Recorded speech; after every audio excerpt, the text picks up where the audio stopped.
Everybody!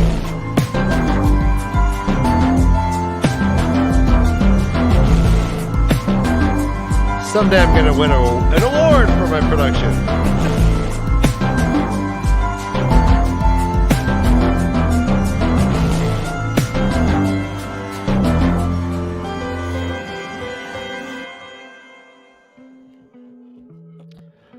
Oh, Ryan, you're killing it right now. I'm proud of you. Oh, yeah! Welcome to the LeafCast, a first-time reader show based on the epic fantasy series, The Wheel of Time by Robert Jordan. My name is Ryan, and I am currently choosing how I want to face death. And I am Ryan's brother, Dan, and I serve the great Lord of the Dark and none other, forever! Oh, that got loud. And we are The Way the Leaf. All right, there you go. Yeah, we're The Way the Leaf, and this is LeafCast. Welcome back, guys. It's been a good week. We weren't here last week, man. Yeah, it feels like a void is being fulfilled, like when you miss trash day. And the next week you're really stoked to get all your trash out. That's what it feels like. We missed Sunday. We were here for the first time reader show, I think. Anyway, yeah, I'm wrong. But yeah, today's trash day, and it was a holiday last time or whatever. And everyone watching, we are committed to a strict timeline. We're going to be prompt and on schedule. Right, Dan? Yep. So let's bring these sexy fools in, guys. I don't tell fibs. I don't like to lie. Here's some first-time readers named Josh. In case I said.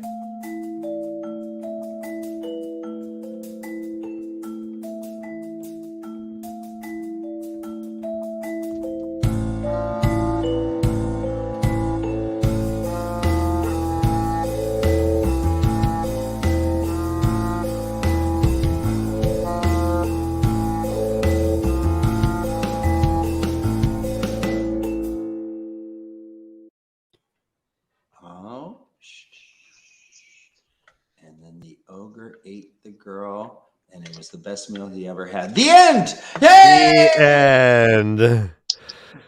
All right, you know what? Let's get this out of the way real fast. I want to put the grin back in the Brothers Grimm, Dan. Ryan and KayK are. They got hitched. What? They got hitched. See the bouquet? Look at that beautiful flower arrangement. It was heavy. I held it. It's bigger than my head. It's bigger than your head. It's bigger than a lot of me. So far, I've practiced the way they leave several times in our marriage, and I've run away. And she keeps doing Amber Alerts on me, and she's lassoed me at one point, sick dogs on me. So I can't. I throw this heavy fucker at him.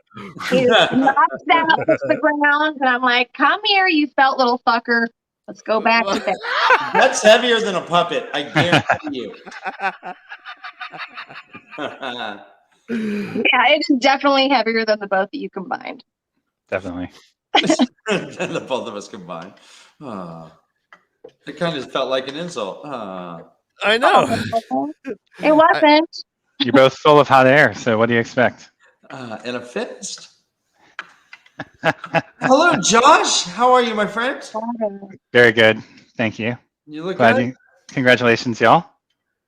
Thank you, Joshua. We missed you. Likewise. And we missed everyone in chat. Why didn't you guys come? We invited you.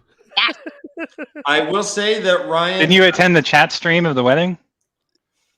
Oh, Ryan? I bet it was. You guys were like at the altar with your phones, just. Since I have a puppet. Yeah. Oh, we have MaTsDaGgerX saying I should say I will obey. I will not obey. Matt, stop it, Matt. I am drinking the scotch that Ryan and Carissa gave me, a 14-year-old Glenlivet that was in a cognac cask. We might not get through the show. I've had several shots of tequila. Good. So good. No, we are going to get through the show. So officially, everyone at home and everyone who has one, let's Drink to Ryan and Carissa, their good health. Huzzah! The huzzah of their wedding, their long life together. Yeah. May it last forever. And I think Carissa is now officially a felt fucker. Oh, gross. Yep. I'm proud of it. It's not gross, Dan. Hey, It's Ryan, it's called being a felty. Yes. Yeah. A Dr. Before Felty. I wrote that, Ryan, you are a felt individual. So am I the only one here that's not sexualizing puppets? He said, pretending his foot was his penis. Dude, your penis is coming out of your mouth right now already. Oh, it's just so huge. Oh God. Get down. Get down. Get down. Oh God. All right. I'm good. Extra fun having it's extra fun having Dan as our officiant. Brother Dan as our officiant. Lots of felt in the room that day. Really high quality officiating. It was top. Top notch. Before we go on, let's tell everyone what we are doing. Guys, we are talking about chapters 37 through 40 of the Dragon Reborn. And if you're not catching this live, guys, gals, and in-betweeners, there is still merit in watching this to the very end, because this is a first-time reader live stream, and we are doing this every Tuesday at 10:30 p.m. Eastern. And if you haven't caught this live, like I said, don't worry about it. This is a spoiler-free show up to the chapters we are currently discussing. Sit back and follow along as our first-time readers experience the Wheel of Time for the first time. And also, please hit that like and subscribe button and hit the notification bell so you don't miss out on anything that we're doing, which is numerous and so varied. So varied. So much to talk about in so little time. For us, and we guys, we talked, we met, we had a felt to felt meeting, and we are going to try to keep this shit under 3 hours. No, we're going to be timely. And now that Todd's not here, we could talk about him. Oh, thank you, Todd. Hi, Todd. How can we talk about him when he's in chat? All right, Todd was lovely. His wife was lovely. I enjoyed hanging out with them. This was the first time that the puppet had ever met Todd. And there is a picture of Todd. I snuck him into your studio, Ryan. Oh, I've seen this. Yeah, so if you want to join our Patreon, you can get backstage exclusive pictures of our wedding, the meetup between Todd, Brother Dan, KayK, and myself. Josh, fuck off. Excluded from this because you chose to stay in Florida. I blame this hand is a mirror, and it returns it right back to you. Oh no! Wow. Why don't you talk to the hand? Bounces off you. Bounce off me, sticks onto you. You're on glue. You're rubber. I'm rubber. Oh shit! You know what? Just bring them all. Bring them all. The eyes are looking at the wall as you talk to my hand. My ears are directed away from you. When felt meets rubber. Guys, the smell is amazing. So, wrap it up. We did have a wonderful weekend. Josh, you were duly missed. It did not feel as if the entire way the Leaf was in one collective group hug. But once this fucking virus is done, we're gonna group hug, homie. Until then, let's just talk remotely about a book, shall we? Sounds good. Remotely. Or intimately. Let's remotely talk intimately about a book. Virtually true. This first chapter is called, it's chapter 36. It's called Daughter of the Night. It has the crescent moon connecting with 5 stars. This is a parent chapter. So we know it's going to have Lanfear. We know it's going to. That is all right. So that's Lanfear's icon. Yeah. Okay. Every chapter that's had it has had her in it. Okay. So we do see that Robert Jordan is not flippant about his icon usage. You know, you can get some information about the chapter, even if it's not super obvious, by the icon. So Anyway, this is the parent chapter. They are on the Snow Goose. They had just hopped on the Snow Goose. Fael had followed them. Oh, fuck. She calls herself Fael. Your name's Zareen. Fael means falcon. Damn you, men. All right, recap. He's tired. Parents beat. They get cabins. He sees Loyal, in one cabin. He's like, well, fuck that. I don't want to hang out with you. I talk down to you all the time. I just want to be myself. He finds a cabin with no windows, super dark. He reaches out. There's no wolves. He's like, well, wolves can't get me here. Awesome. I'm going to try and actually sleep. Boom. Guess what? Wolves can get you there. Mm-hmm. Go ahead. There, I have written next to that paragraph, the second paragraph, just alone, comma, ha. Yeah. Yeah. Well, it says, and I guess this could be a drinking opportunity. It says the Ogier wanted to talk about the events of the day, but Perrin, jaws creaking with the effort of holding his Johns in, thought the ship must have run far enough downriver to make it safe to sleep, and so he bones out. So I think he was probably rude to Loyal, as he tends to be. But it's not an obligation to drink. You can drink just if you feel empathy, which I the scotch is good. So there's a little bit of like something implied here. I don't know that I picked up on, which is like, and I have no idea if it's, I'm probably just manufacturing this, but it seems to imply that like the dream world is not necessarily in sync with the external world, right? Like they don't have to be traveling at speed. The wolf in the dream world, like, kind of transcends time and space, essentially, or at least to some degree is able to like be apart from it, right? And he's theoretically, if it is Hopper, he's dead. Correct. Right. So, no physical form, I guess, to limit his connection to the real world. But I just thought that was interesting. Like, so Perrin didn't have the hugest connection to Hopper in the book. Hopper did die as Perrin, saving Perrin, more or less, trying to save Perrin. Right. But before that, there wasn't a whole lot of mention of Hopper. It was more, Hopper. It was more Dapple was the leader of the pack, and Byrne didn't like him, and Hopper was just there. But then, so if it is a manifestation of Perrin, Hopper would be an interesting choice to have. Right. So are there? Well, I mean, Carl Jung believed that when you dream, that everything that you're dreaming about is you are that person. So if you're sitting on a chair, you are the chair. If you're going down a hallway, you are the hallway. It's all representatively speaking, though. Fuck you. Not like. Actually. No. You're not like transmogrifying into. Yes. Okay. Thank you. I just want to make that clear, like, because that's a real option in this book. Yeah, you're right. You're right. But that MC Escher world, though, is probably not that seems to be kind of there metaphorical, or it's a. I still kind of go along with the idea. It's like a hallucination, right? It's a hyper reality. It's not necessarily.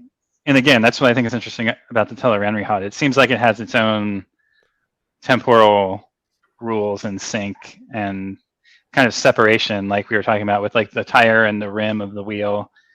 Like, are there descending worlds? Does time pass faster the closer you get to the hub? That kind of thing. I mean, well, we know the Waze has that time kind of. Yeah, exactly. Time stepping going on. Yeah. Well, and to your point, so it does seem that the wolves, that Perrin connects to the wolves in the real world, is sensing them. He reaches out when they're on the boat in the middle of the river. Right. So there does seem to be the implication that there is, the closer you are, the better it is. Right. So there's the reality, the world of the real, theoretically, that they're all existing in their waking time.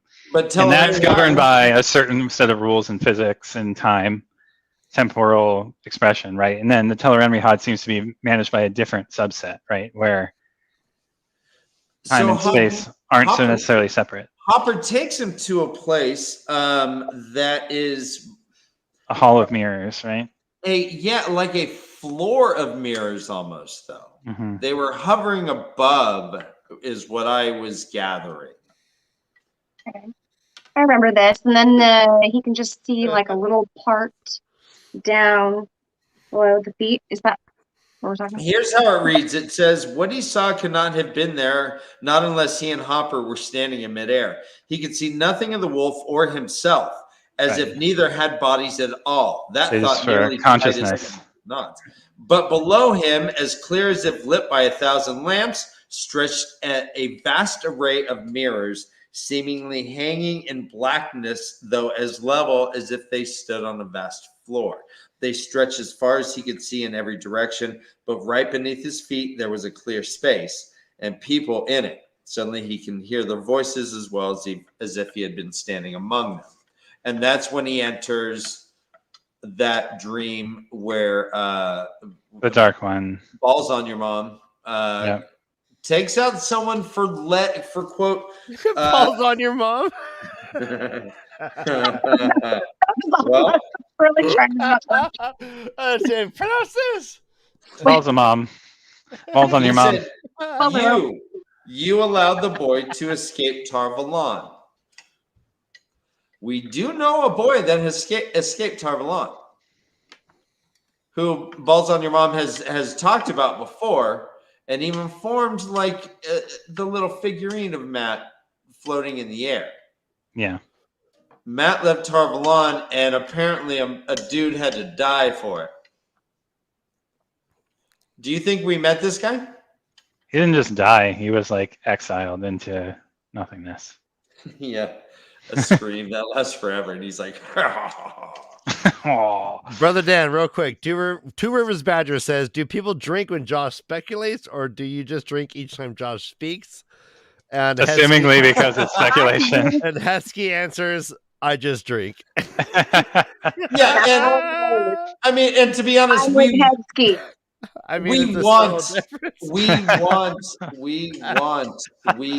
want our first time readers to speculate. This is what we want from why. And then Kevin, yes. Is that why I'm drunk? All right, and also Amanda, thank you, Amanda. Thank you, Kevin. Snap. What's up? Saying beautiful flowers that case today. Nah. It's her bride. It's not a bridal wreath. I think it's more of it's a bouquet. Bridal phallus. It's a little. It's more like a bridal, like. But let me put it into perspective belt. for you, like next to a person. It's still large. Yeah, large and in charge. I feel commanded by that memoriam of life and its eternalness. Me and several ladies got some really good arm curls in. Oh yeah, that's heavy. That's a good 12 pounds. That's like a bowling ball. Yeah.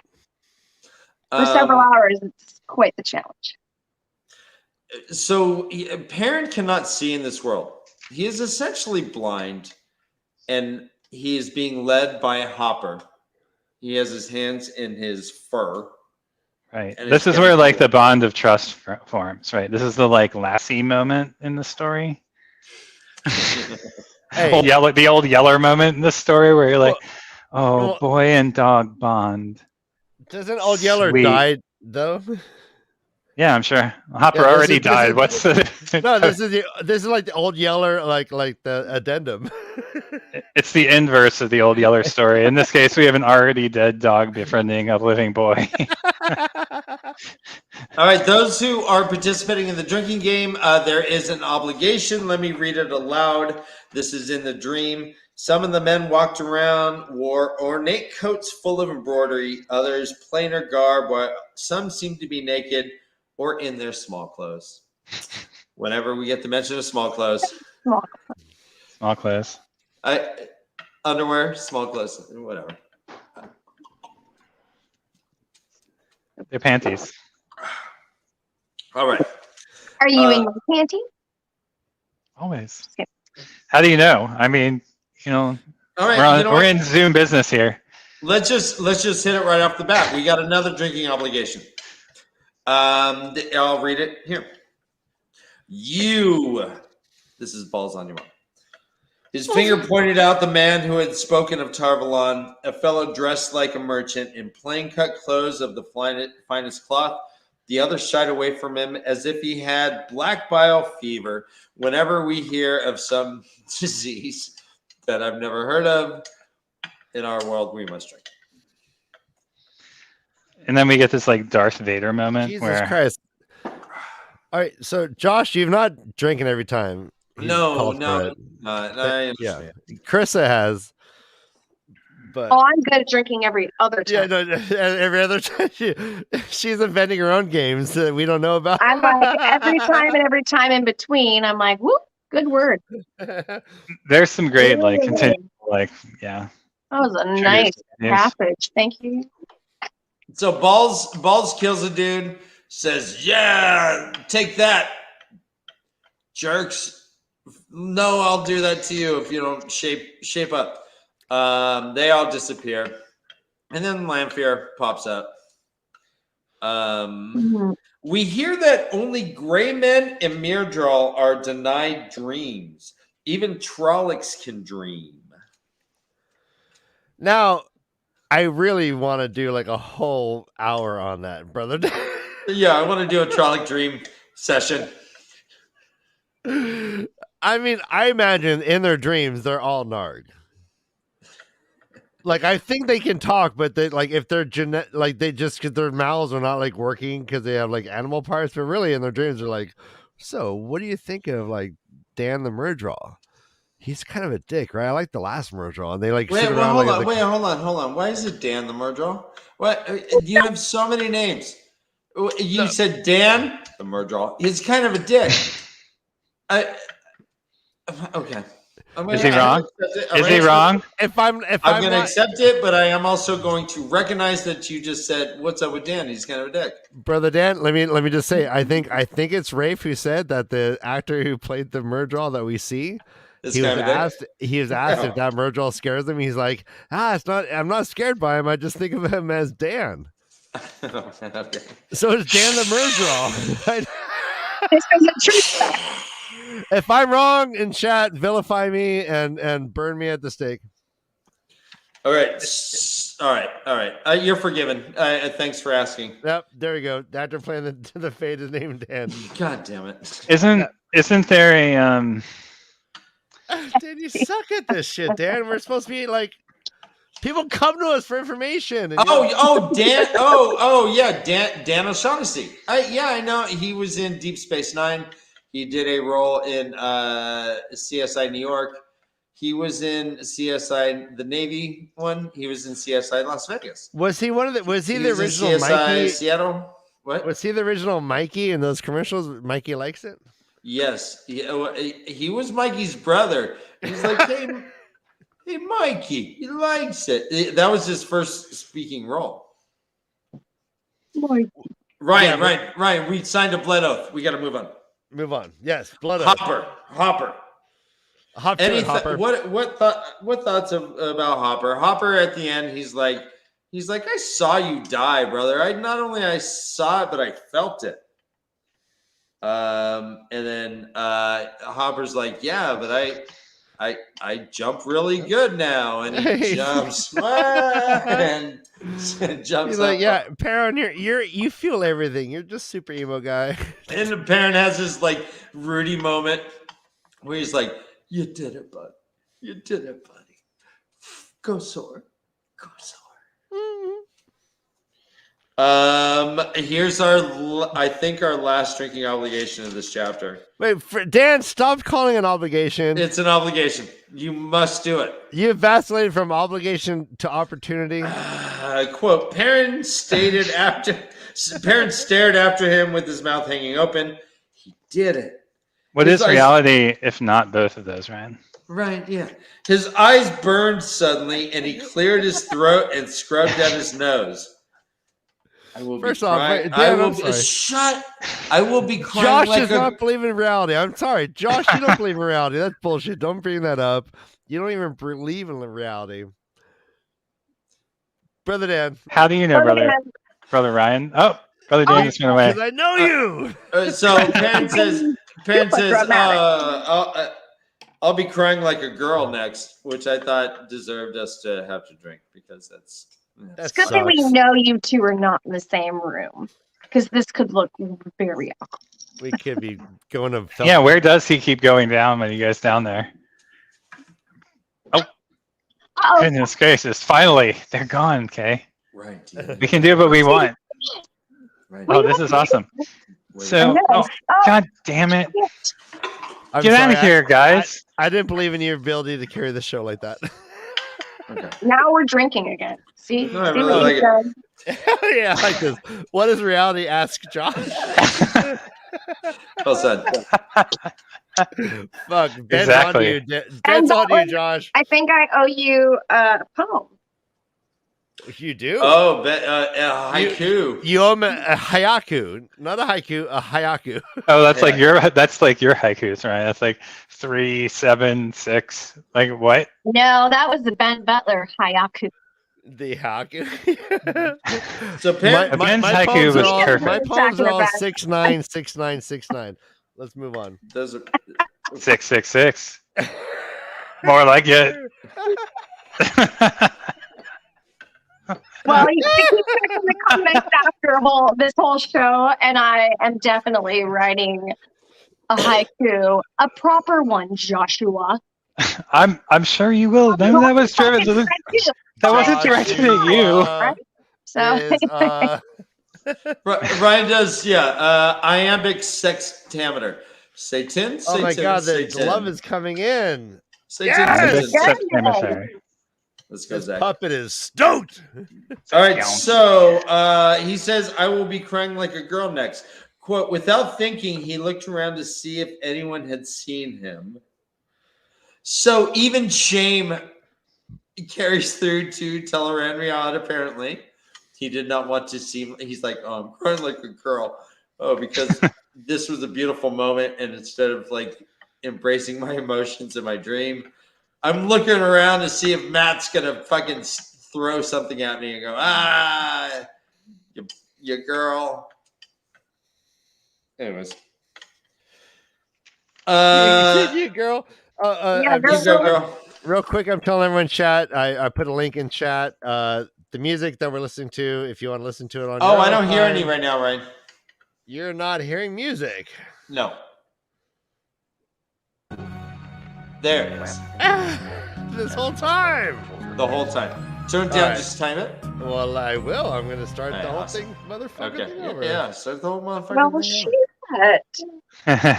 Right, so that music you're listening to, I'm all, what's that now? What music? Yeah. Is Sagan? Carl Sagan? Carl Sagan, yeah.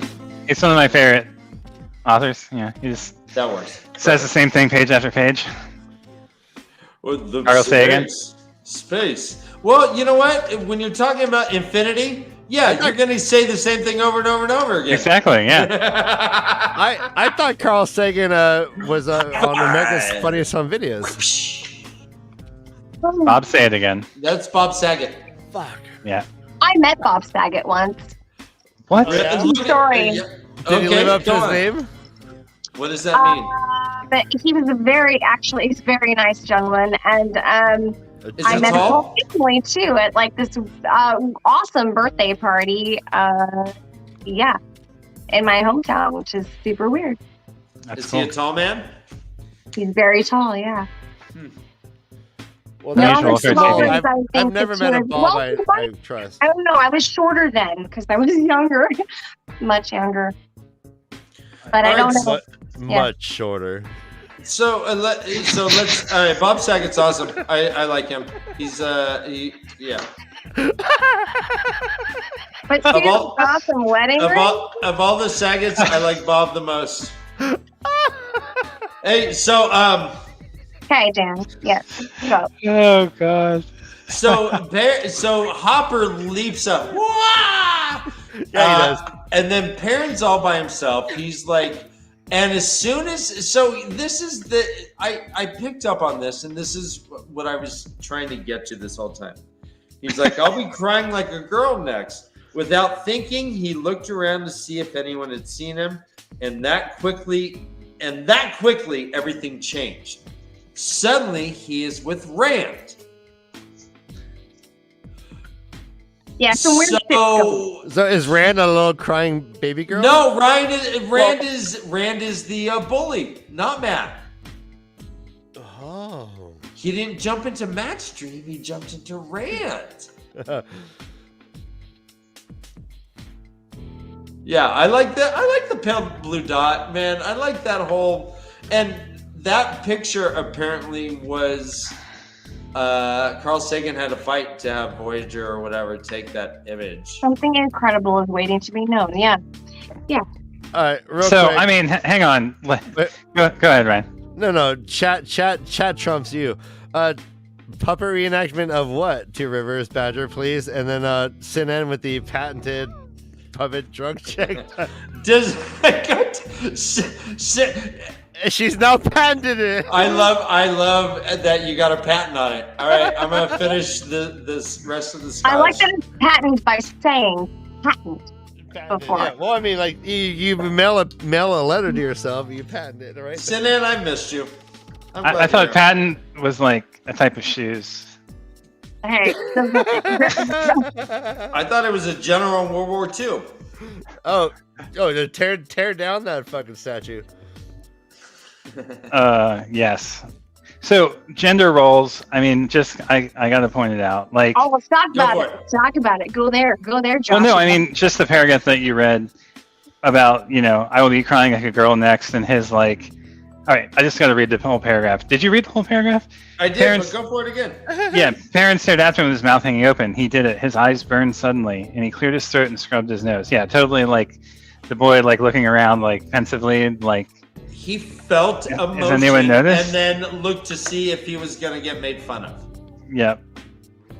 And then everything changed. I mean, it's That's just. kind of sad. I mean, but that's okay.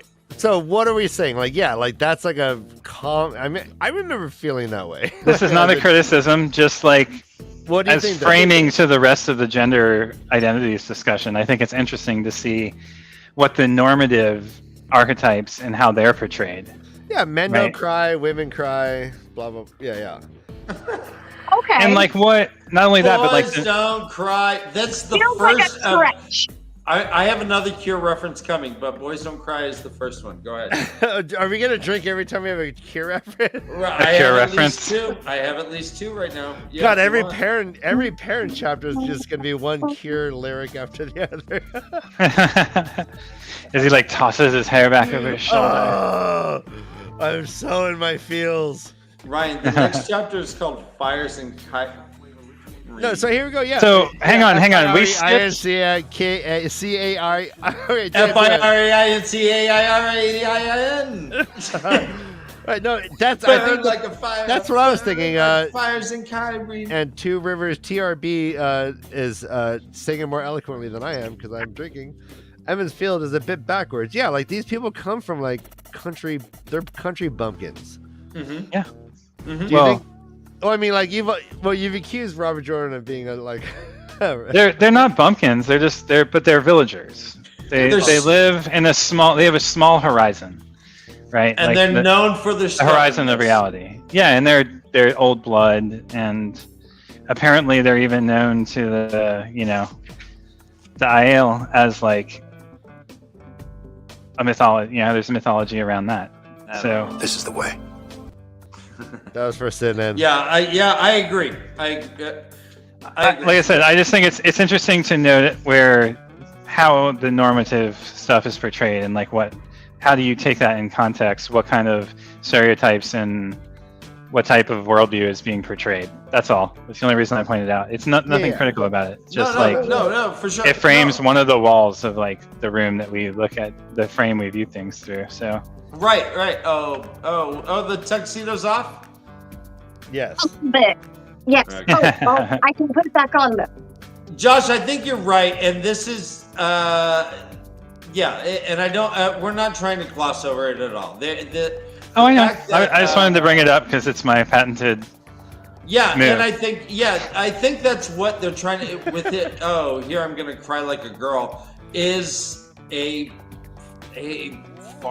peasant farmer's stoic kind of thing to think. Oh, here I am showing emotions instead of embracing those emotions and saying, why am I feeling so empathetic to this wolf and evaluating? He's like, oh, I'm being weak.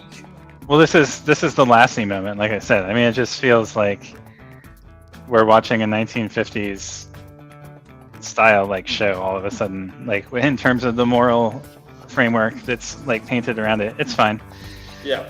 Yeah, he was an old man when he wrote this, so. Well, and I don't know if this necessarily is reflective of him as much as Two Rivers. The Two Rivers. Edmund's Field. Correct. Yeah. So we have he jumps into Rand, and Rand is at a campfire. Can we talk 1 second before you go on too far? Indeed. Just that we see Celine here, like she appears to the Dark One on the throne. Yes. Arranges her skirts and kind of like is like, oh, you're in my realm. And then there's this whole back and forth that's kind of fascinating about, you know, who serves who.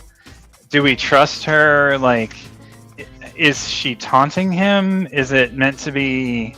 So what do you find about that relationship between Balls on Your Mom and Lanfear?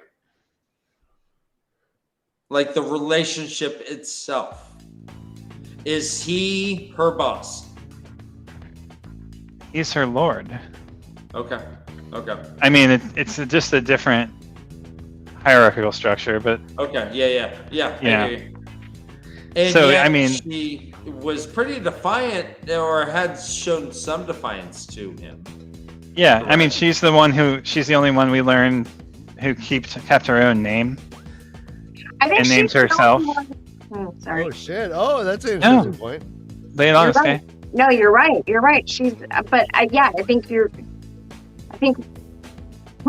you might be going with this one is that she was like the only person that kind of stayed true to what her mission is, whatever that is, and then and everybody else seems to be really wavering, kind of one way or the other, in my mind, anyways.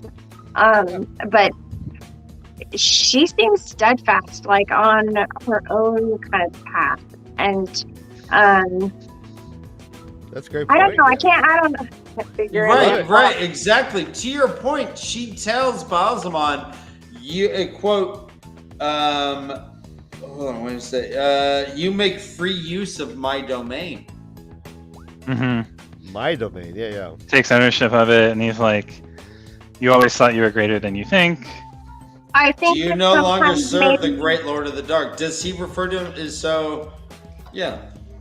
I mean, maybe, perhaps sometimes he kind of, uses her as one of his many faces, or something. Like he's supposed to have many faces, right? And appears many different The Dark One.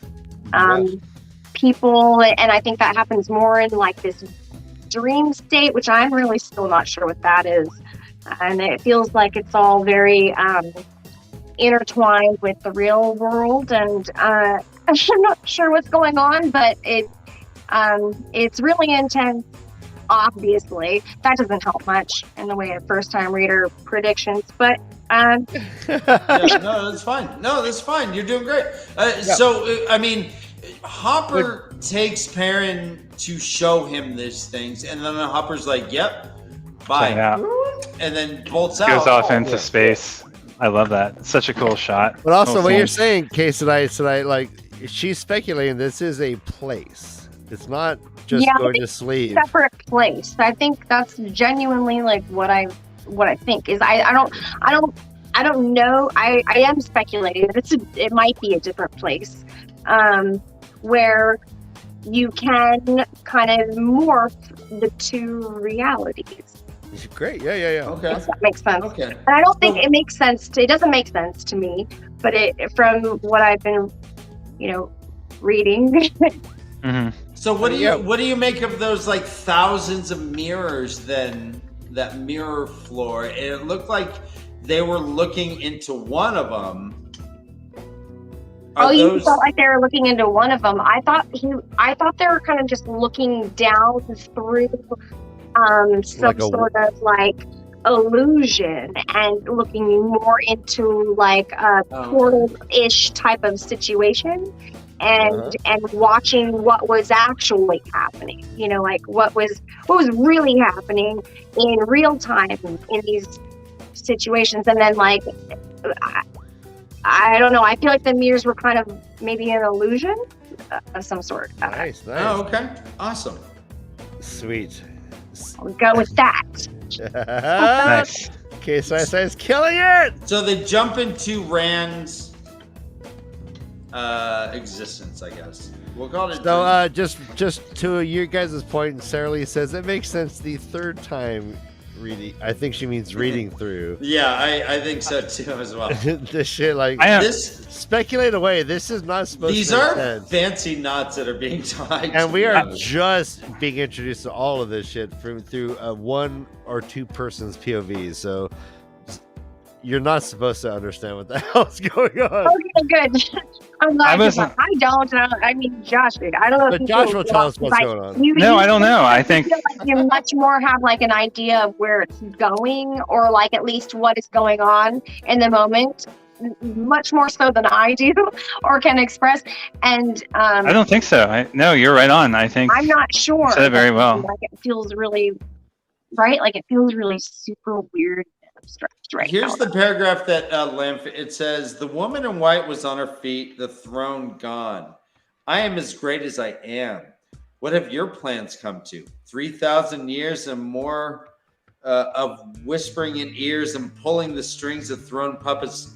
Fucking throne puppets. I missed that one. We got a drink. Oh shit.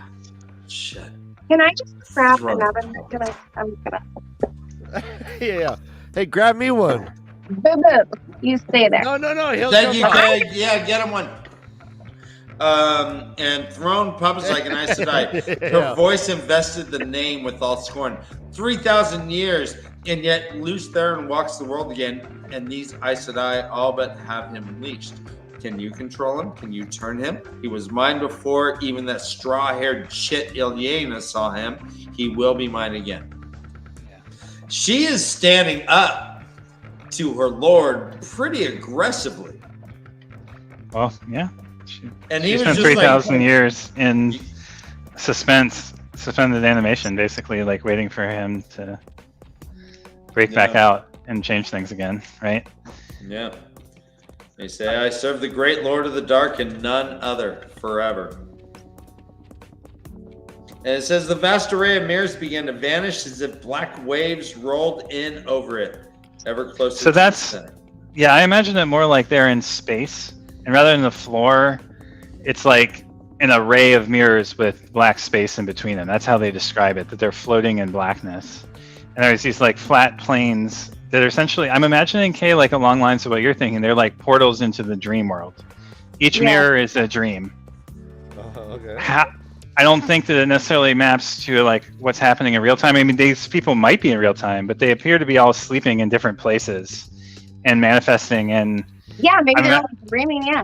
Go yeah, it's like It's like a Zoom room or like a yeah, it's like I'm imagining it's like a gypsy trailer, like bouncing down like some road in like the infinite plains of nothingness, and you know they just like appear inside of it all of a sudden. They're like, what the fuck? It's all like clad in velvet and you know ornate furnishings. Like it's you know it's like a place, like a oh my gosh. That reminds me, in some of the trailer like stuff that's coming out. Like in one of the scenes, there is this. What is it, Ryan? There's like there's somebody, and then there's all these people in the background, and I was like, oh my gosh, what if this is just like from a bunch of different timelines, and it's just like this mesh of weirdness. Yeah. And, like nobody has like a real style because like some people look all GQ, and you know, like. You're right. Some really like white curly mustaches and white beards and all you know robed and just very distinctly. That's crazy. In a different timeline. And some were naked, some were in their small clothes. To that point, guys, listen real quick, and this is really important. I want both you guys to see this. Matt says your confusion is expected and appreciated. Yeah. And Yep. Ben Butler says, it is why we watch. All right. So you're sitting in the unknowing and your discomfort. Like we all get to, Okay. I am reliving my first read through as I'm watching you puzzle it out. Cause I remember trying to puzzle it out also. So, and Two Rivers Badger, I'm sorry, that's on you. You know that when you're watching The Way of the Leaf, you should be prepared with. Yeah, go correct that. Yeah. This is Two meads, please. 2 meads, a half at least. All right, let's move on. So hang on. One last thing. I do imagine this as like they're at different levels of the world. Like there's a very like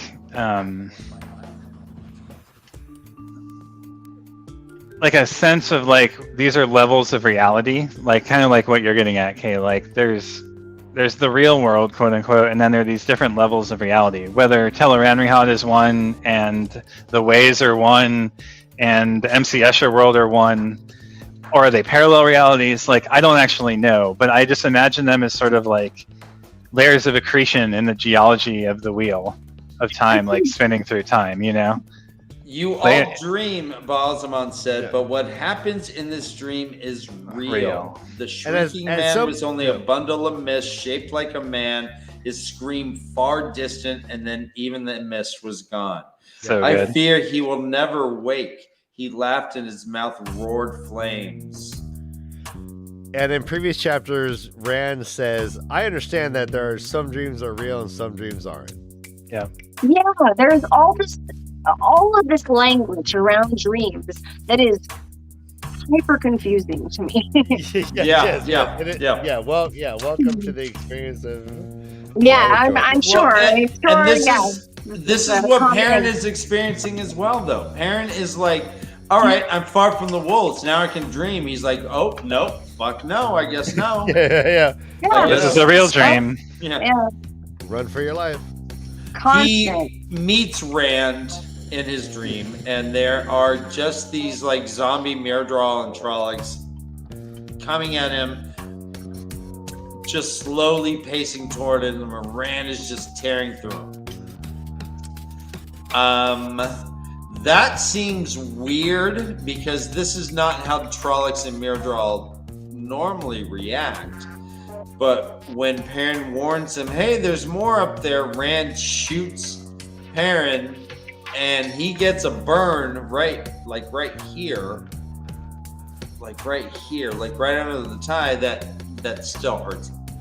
And we still have to talk to Moraine, so we gotta get through this chapter.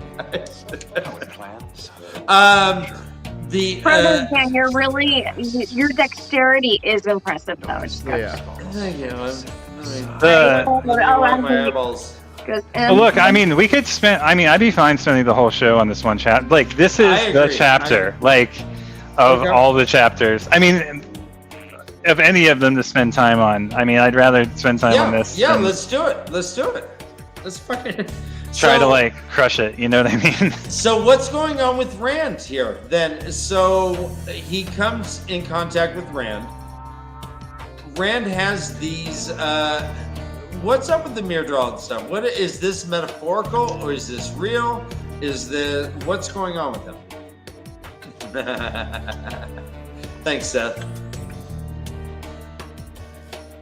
Which chapter are we on now? We're on Daughters of the Night still. 36. Oh, 36. still okay. 36. What? Wow. Okay. This is still the chapter we didn't get to from the previous show. Yeah. I'm just, I got married. A lot happened. Oh, yeah. It was my husband. As it should be. So here's how it reads. It says, the circle of Myrddraal and people came closer to Rand, all walking as if asleep. And like Rand zombies. began to kill them. Balls of fire flew from his hands and consumed two. Lightning flashed from above and shriveled others. Bars of light like white hot steel flew from his fists to more. So is that balefire? That was my question at this point in the text. Oh, that's what I thought. The bars of light. Or were they just coming from his hands? Oh. Ryan, is that how you describe your jizz? Is white hot steel? No, I mean, like it's like Spider-Man had like webs that came from his wrist. Like it feels like he just might have like balls of cum. Money shot. All right. Bars of white light like white hot steel flew from his fist to more, and the survivors continued to walk slowly closer as if none of them saw what was happening. One by one, they died until none were left, and Rand sank down on his knees, panting. Rand was not sure whether he was laughing or crying. It seemed to be some of each. I mean, this seems like the classic zombie film. You know, this is the like relentless horde circling in on him. I mean, this one seems very symbolic and not... I mean, he is obviously looking into it through one of the mirrors, presumably. Or did he just appear in Rand's dream and tell her Rand? It's hard to say. But it seems more metaphorical than literal to me, in the sense that, like, maybe the danger is still real, but he's still in control, as opposed to Balsamon, balls on your mom being in control. Well, he is doing weaponry though, and Perrin does get blasted with a bit that affects him. So let's move on. So he wakes up. Is there anything else you wanted to talk about, Rand? This little part. Just Perrin recognizing that he had a Forsaken in his dream is kind of important, it feels like, in terms of the narrative. And with like connecting him to the truth of what Moiraine told him, as well as like us learning all this stuff, sort of like the peeling back of the veil of Maya about the Dark One and Lanfear and like who they really are and like their relationship. It's just a cool sense of like revealing that we get. Yeah. And Perrin is like, holy shit, you can't forget this woman. This is Lanfear.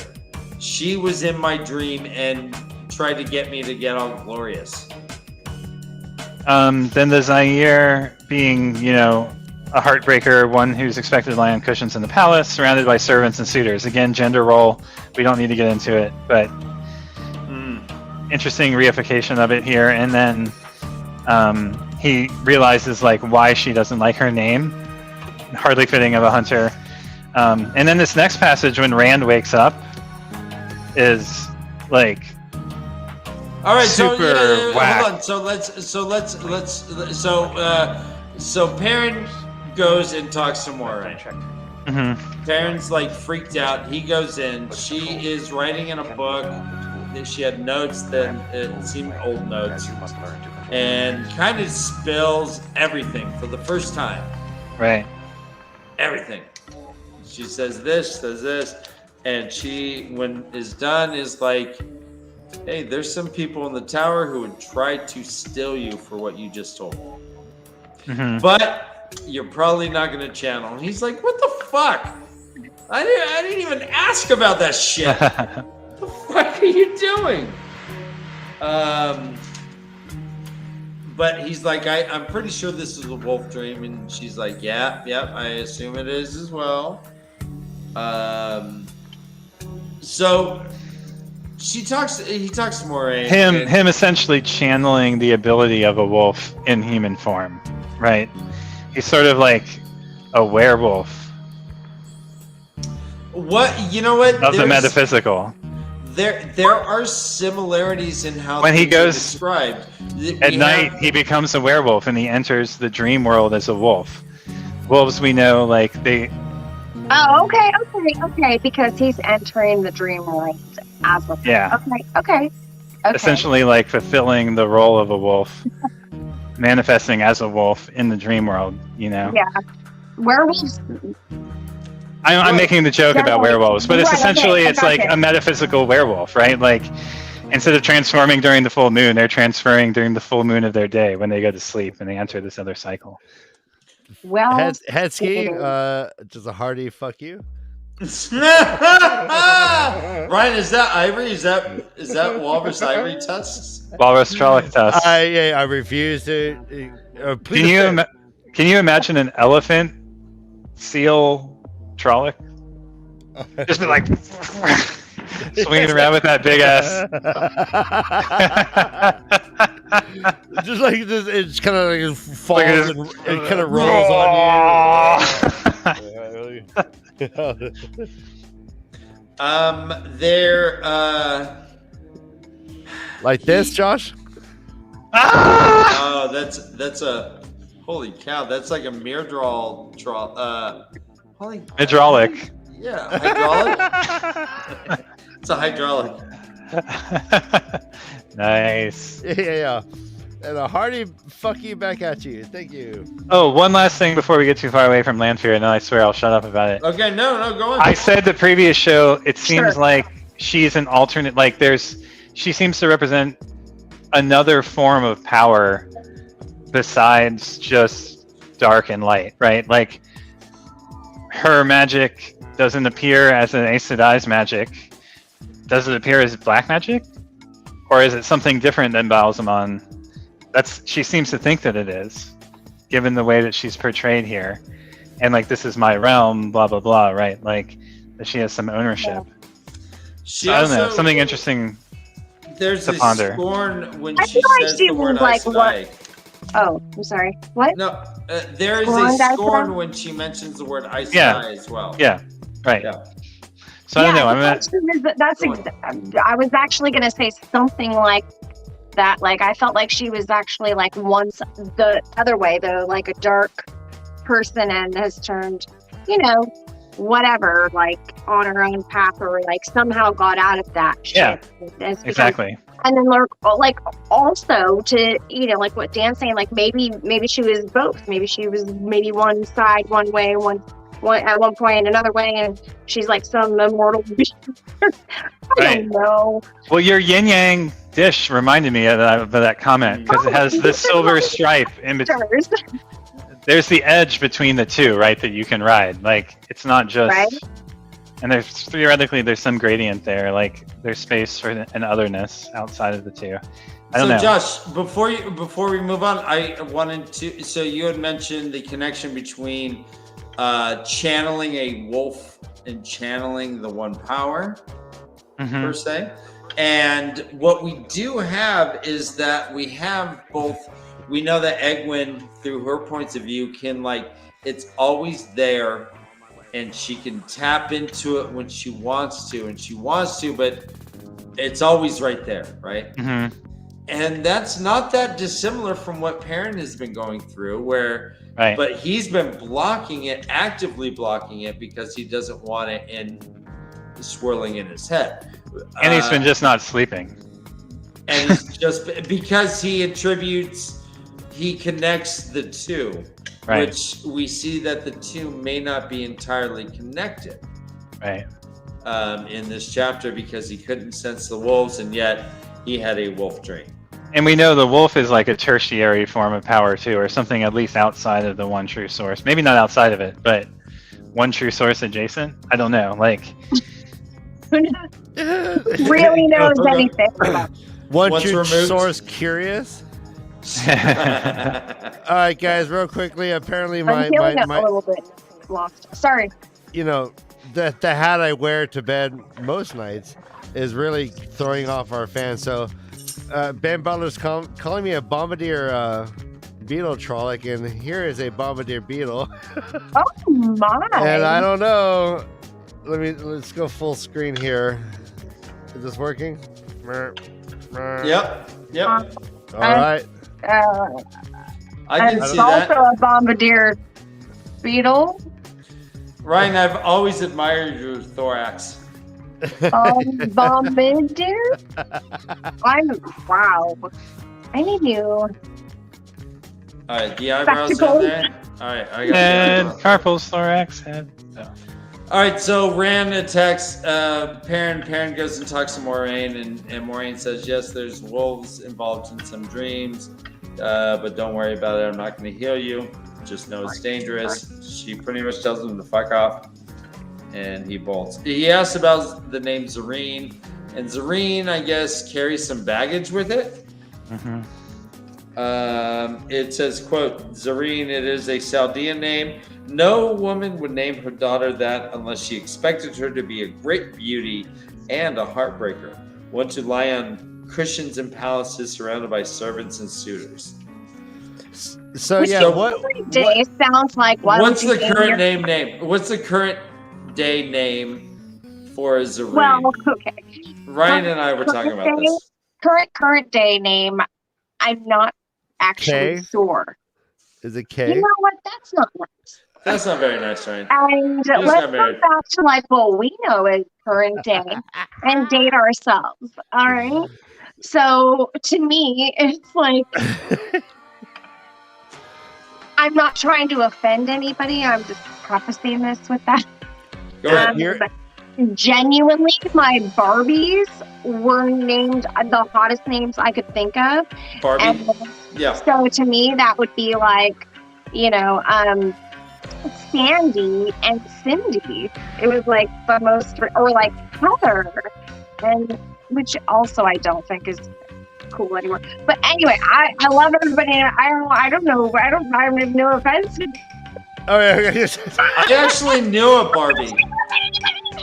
So I worked think. with her. So how about like a Paris? If you name your child Paris, is that the same as saying? I still think we're dating ourselves. Or Cleopatra. That really Well, dates you. Or Your Bennifer? Tambourine speaks for Just name itself. your child. Just Bennifer. 3 millennia. You know what? I mean, Let's see what Josh, Benny do you can have a do. diamond? Right there. I think I already weighed on this last show. I don't know. Okay. It's not easy. What other It is queen of? Depends on what standard you're using to try and figure it out. You know. Celine. Again, it's a super, non-deviant image of a gender role. And she doesn't fit into it clearly, but it's interesting portrayal again of like the margins of the world. You guys say Cindy and Brittany. I think that this is a very rare name. It would be like a Beyonce or a Cher or something like that. I could see like Cleopatra, like something that's unique. Brittany. No, Brittany. There's too many Britneys that don't fit the bill. You're right. I'm thinking like forever, something- like yeah. naming Okay, I've got it. version. Nefertiti. You got it. Oh, Queen- Nefertiti. Queen- Aphrodite. Aphrodite's good Venus. too. I Just like just Nefertiti. Muse. Muse, yeah, that's not a bad one, yeah. Are you naming your cat? Or Actually, it's a good one, another Josh. Well done. thing?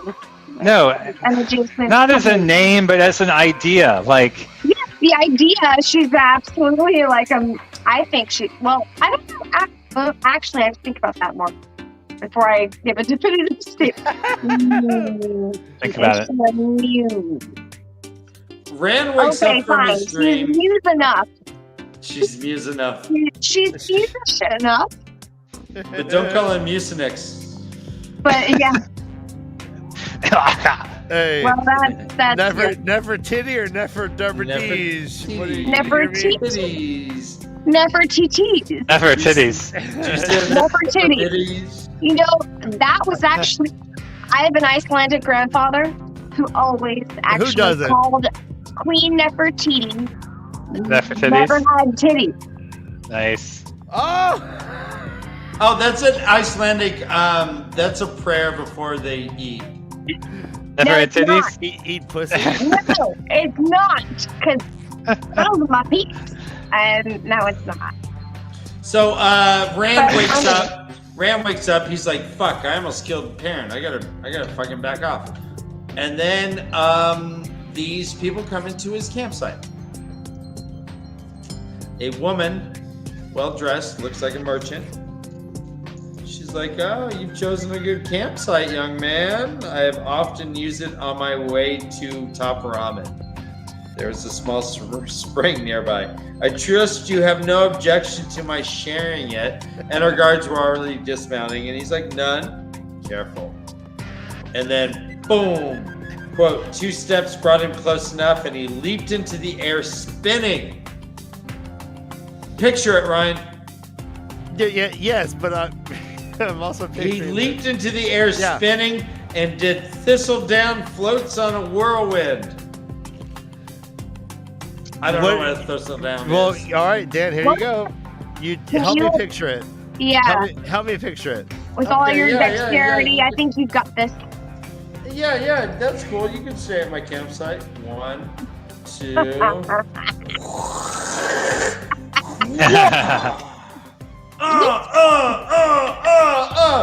Kick with my penis.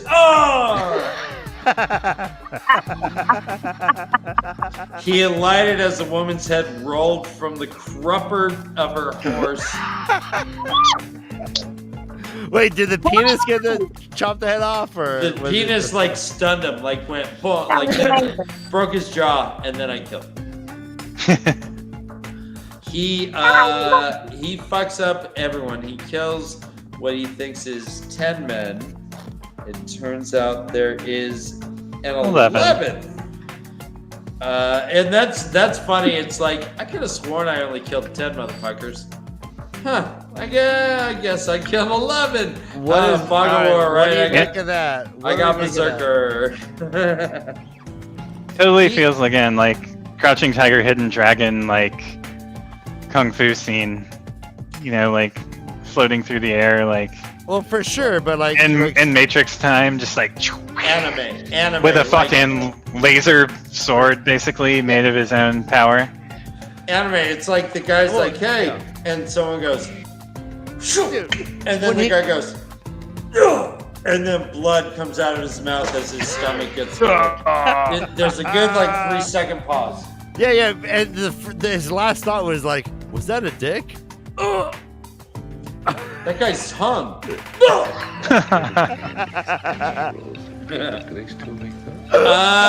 So small clothes. Rand gets pretty creepy. Guys, let's talk about what Rand does here. It says, quote, the power still filled him, the flow of Sidene, sweeter than honey, ranker than rotted meat. Abruptly, he channeled, not really understanding what it was he did or how, only that it seemed right. And it worked, lifting the corpses. He set them in a line facing him, kneeling, faces in the dirt. For those who had faces left, kneeling to him. If I am the Dragon Reborn, he told them, that is the way it's supposed to be, isn't it? Letting go of Sidene was hard, but he did it. So when he did it, was it just like, boom, they just all crumpled from their knees, like onto their... This is a grim fucking scene, guys. I imagine he's like picking them up with like the force, you know, he's like, and like puts them all in a line, just like floating through the air, bow to him. I mean, like I said in the text stream, it's clear that this is one of these like, what is reality? How much of it is self-perception? How much of it is an untrustworthy narrator? Like, is Rand mad? Did he know that the Halfman was there? And that's why he killed them all? Or did he sense... Yeah, the Gray Man. Did he sense they were Dark Ones? Like, what...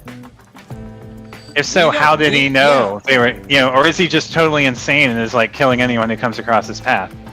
I think we're left not knowing on purpose. Well, he was killing dogs for sport earlier. Okay, if you had to choose one of the options that you just gave, Josh, which one would you choose? Pick a side. You gotta gamble. Well, it says here, quote, Rand sat out of his exhausted sleep, gasping. He is not sleeping well. He's both mad, and it's an untrustworthy narrator, and he's letting, you know, the madness that he mentions in the passage is overtaking him a little bit. He's still on the edge. We're seeing it through his eyes, so we're left with this, like, kind of like the fog of war sort of thing, but it's the fog of being drunk with the one power as a man, you know? Fog of gore.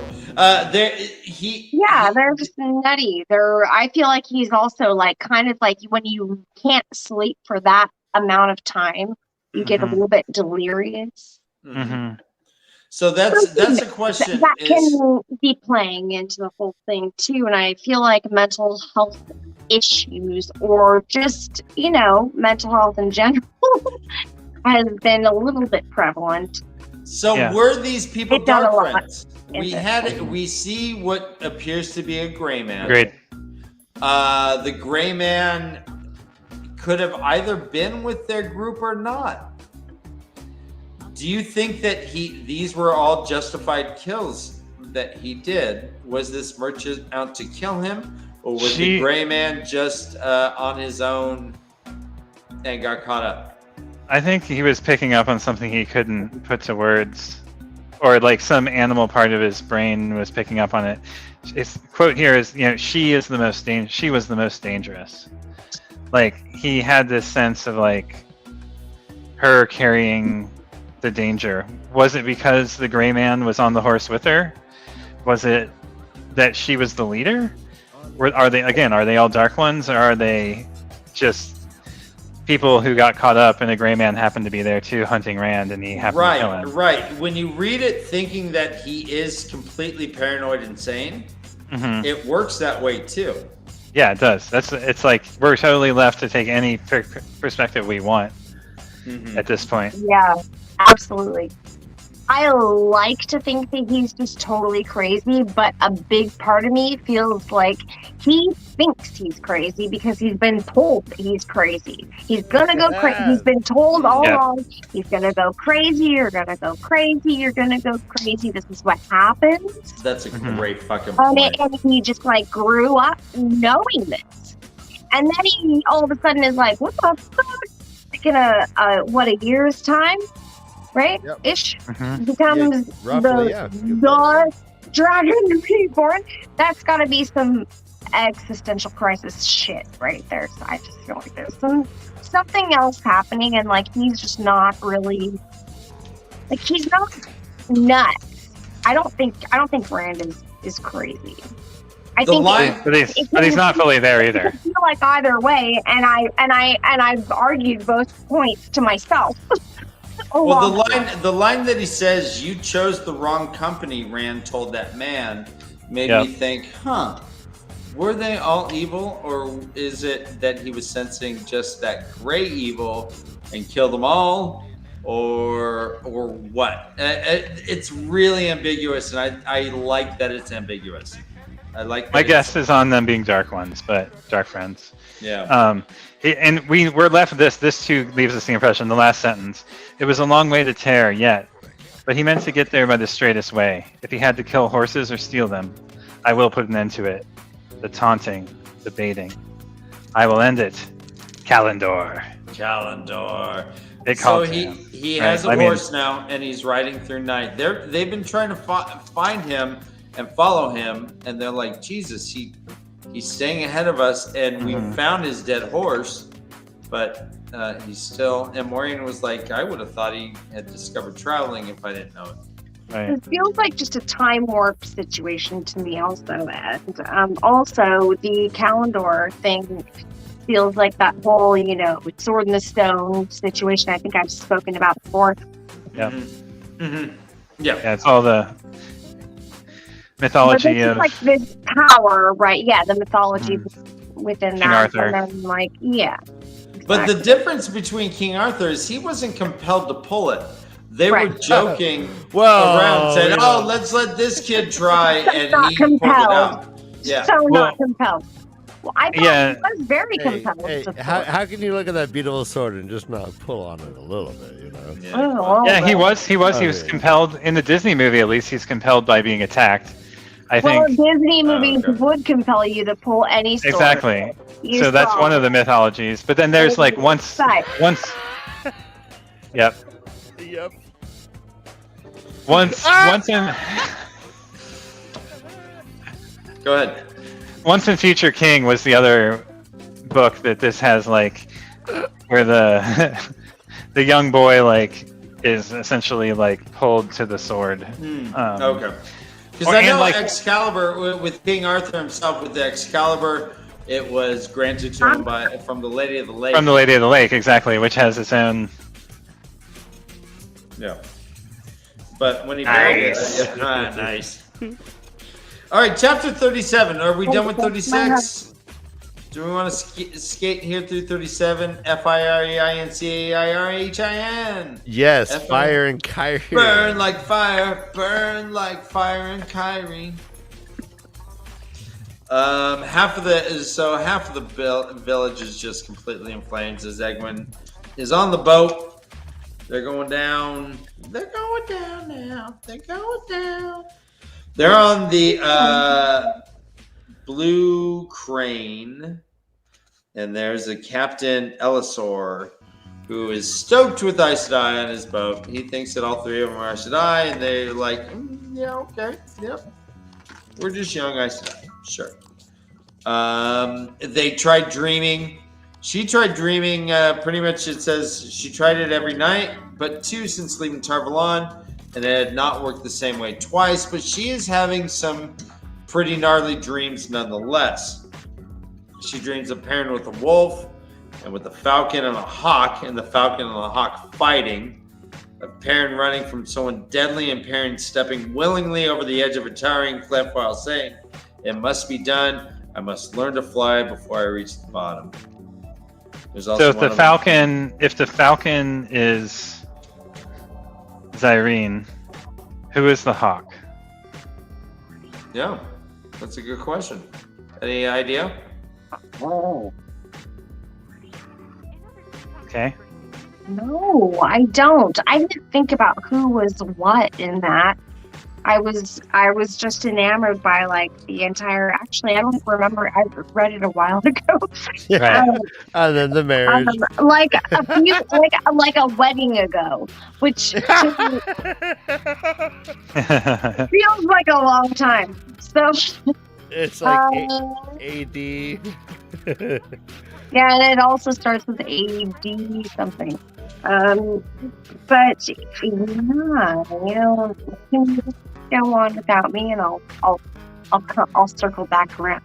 Yeah. Well, Yeah, I don't know. There's a dream of men springing a steel trap, but somehow walking through it without so much as seeing it. Do you think that these are like future prophetic things that have happened that we need to decipher? I'm Or more things that in are line. just nonsense? Yeah, I think it's more in line with like what Ryan was talking about earlier, the like dream representations of the Jungian sense or whatever, like partially symbolic, partially non-representative, but you know, why like you can't imagine that Robert Jordan wouldn't pack these with little gems, Easter eggs. I don't know. I mean, maybe it's random. It just seems more unlikely. I agree with you, Josh. I feel like everything, though, feels like it means something, even though I can't remember what I want to say from moment to moment. I know that when I'm reading this, it's all really specifically like, I'm always like, wait, what does that mean? Does that mean something? Like, it feels like a puzzle. It always feels like a puzzle. Like a really intricate puzzle that does not get it just keeps getting like the pieces just keep getting smaller and harder You're like, damn it. to piece together. and the thing keeps expanding. I thought I put the border together over there, but it's just and it's just like this. I feel like there's a lot of tension right now. You're like, wait, so I just did a 1,000-piece puzzle, and then you realize, what? It's a 3D puzzle? Yeah. Fuck! Like it's constantly what it feels like to me is that I'm reading a puzzle, and then I have to go back because I'm like, wait, that I didn't get that right. So there must be something else to that because it feels like they said something about that before, and then I go back around and then I never have time to read it all, so I just feel confused a lot of the time. Yeah, that's okay. Well, I mean, this thrive on it. Really ambiguous stuff. It says, quote, "There were dreams of Matt too, of Matt with dice spinning around him. She felt she knew where that one came from. Of Matt being followed by a man who was not there. She still did not understand that." So Egwin is sharing your confusion as well. These are... But we know that's a gray man in the dream now, right? He's the person that I relate to the most. There was a man following, or maybe more than one, but I can see that, some right? way Okay. there was no one there. Seems like a gray man. Okay. Not naive. We have a drinking obligation, opportunity, responsibility. Quote, Men and women breaking out of a cage, then putting on crowns. A woman playing with puppets. And another dream where the strings on puppets led to the hands of larger puppets and then into unimaginable heights. Dude, it's puppets all the way down. It's That's what I've puppets all written the there. way down. Yeah, so here, guys. Clink. I'm out. Okay, well, I'll drink alone. Guess you have to. Serves you right. Well, we will cheers you. Hey, what? I didn't write this. All right. We learned that Nynaeve and Elaine had what? Are we all just ducking? I can't hear you, Kay. I'm here, buddy. I'm here. All right, don't leave me. Otherwise, I'm just talking to myself. That's just fucking bullshit. So Nynaeve and Elaine each tried the ring one night. And Egwene was, quote, surprised at how reluctant she had been to let it out of her own hands. Do you think that she is feeling a connection to this ring similar to, like, the MaTsDaGger thing or the Lord of the Rings ring? Or is this just... No, I didn't think that at all. Okay. I thought she was just like, oh, cool. Like, this means a status thing for me. And it didn't feel like that to me at all in that. Like it's my ring. Like it's my precious. Or it didn't feel like that at all. It felt like this is a really cool fucking ring and I want to have it and I want to be at that level to own that level of status. Yeah. Well, Todd, to your point, they need to reread it 14 times. I mean, I don't know. Right. They both talk about the gray man. They're like, oh, okay, that must be what that thing was a gray man that they were talking about. And they, are just kind of talking about the dreams, and then boom, the ship, boom, hits a mud flat. They're like, oh, fuck. They get out. Hold on, I want to hear. I want to read what the cursing this guy did. And, I mean, there's just been so much character development between Perrin and Egwene at this point. Like, they're so different than they were. I mean, they're still kind of village kids, but like, I don't know. It's definitely like they've grown up. Yeah. But what about Matt's made a lot of... I know we're not going to... we'll talk about him later, but maybe. Maybe not. Yeah. They've all grown significantly since the first book when we met him. But Rand feels so much shallower in this book. Like, we don't get... Yeah, like, in the first book, we had a lot of his viewpoint, and it was, like, rich with, like, depth and existential complexity. And in this book, he's just, like, this thin veneer of, like, representative energy. I think there's a reason for that. I think so, too. It's just we're being led to feel that, right? Like, it's part of the narrative that... I mean, yes, of course. Right, it's like that 40-day temptation of Christ that you had referred to, kind of where... where he is kind of going through his own vision quest while walking. But much like Todd meeting my puppet. Oh my! Look at he's fingering your mustache. Yeah, no, he's at a vision quest right there for he's sure. He's knuckling it. Oh my god! Yuck. Look at that!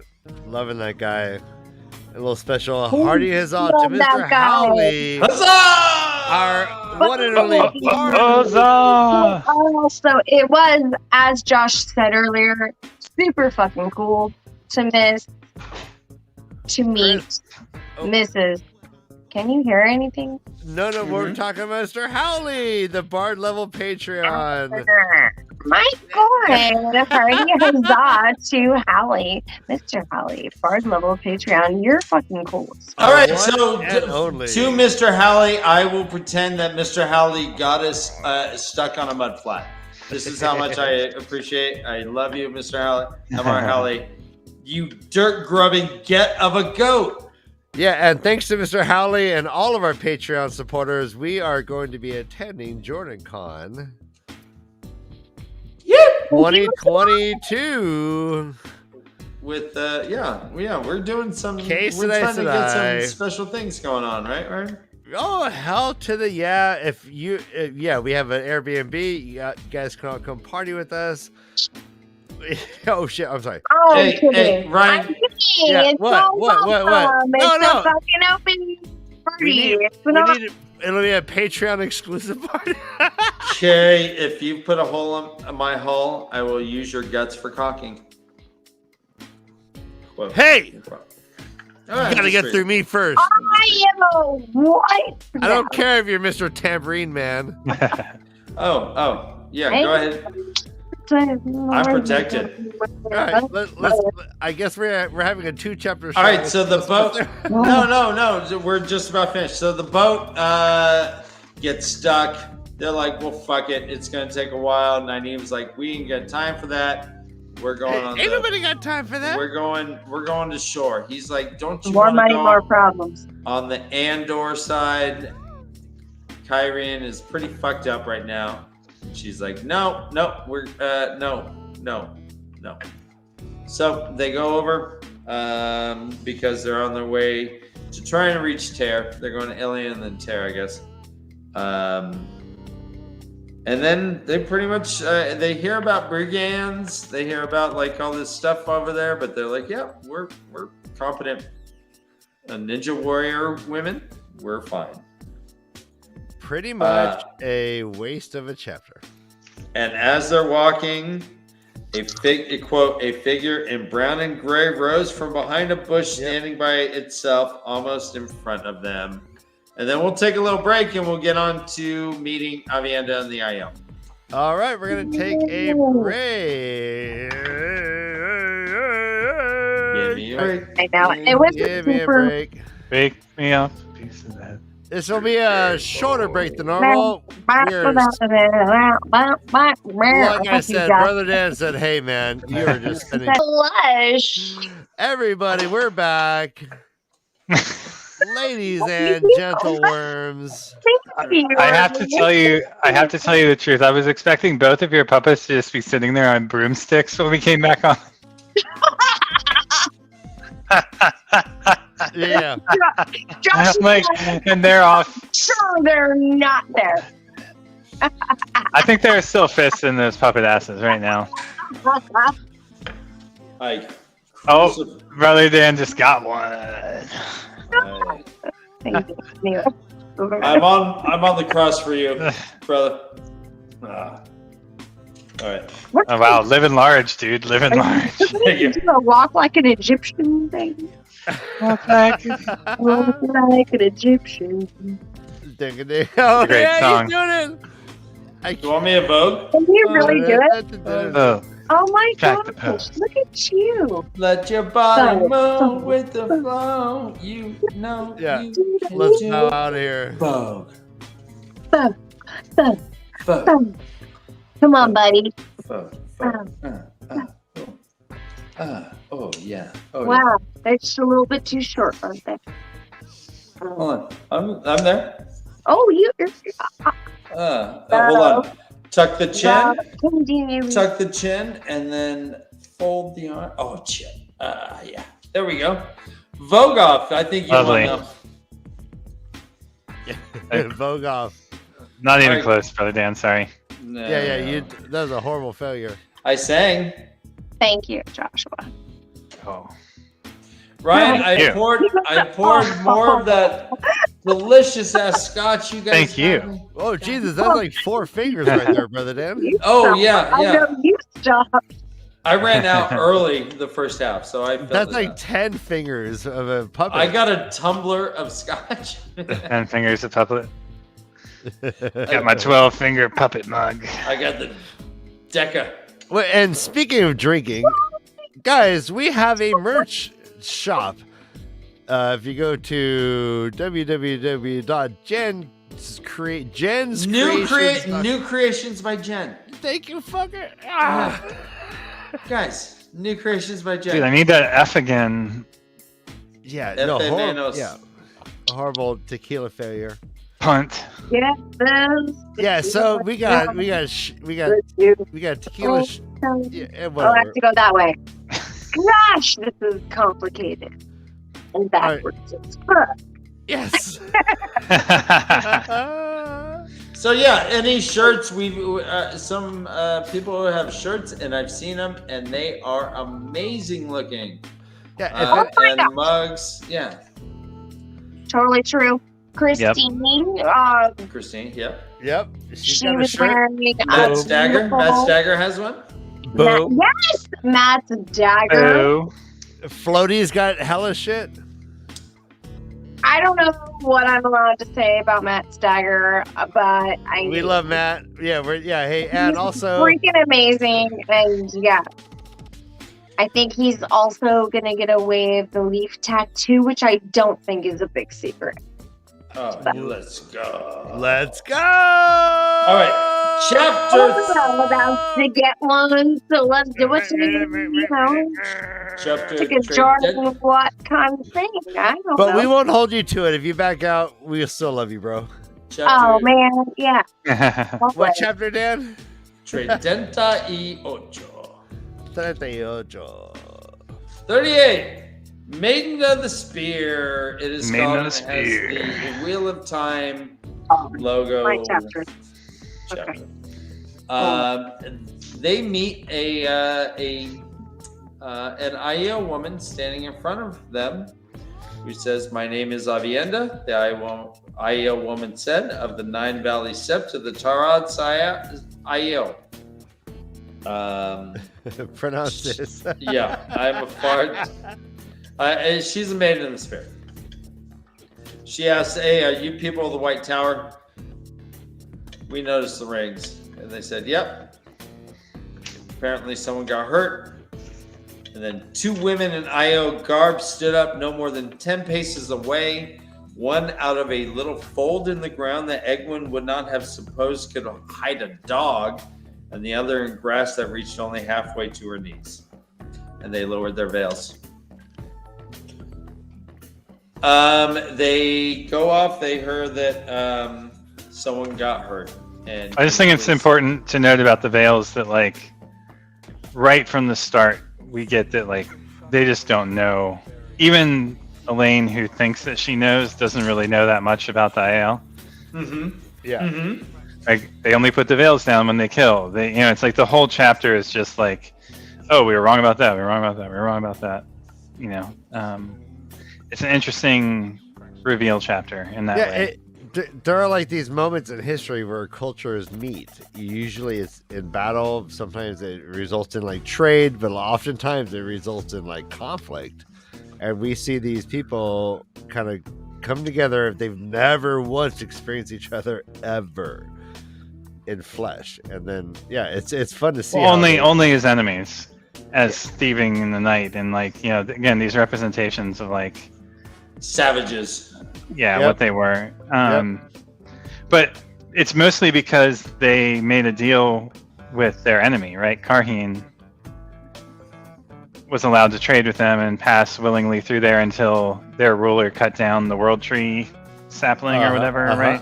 Yeah. Mm-hmm. Mm-hmm. Fascinating story. I thought that was a cool little like story within the story.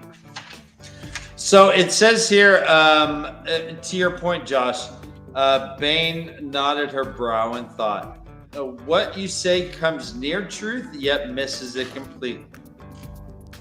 And that's the story of a lot of what these people have is they have an idea of it, but they miss the entire like nuance of everything. Mm-hmm. They just hit it with a big hammer. Yep.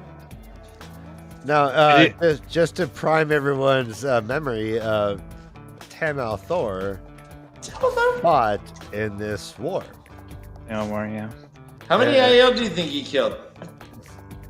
Enough, yeah. So it's very involved. This is just not just a kind of a folkloric story. This is an intricate, like, historical narrative that involves a lot of people, including Tamal Thor, who fought in this war.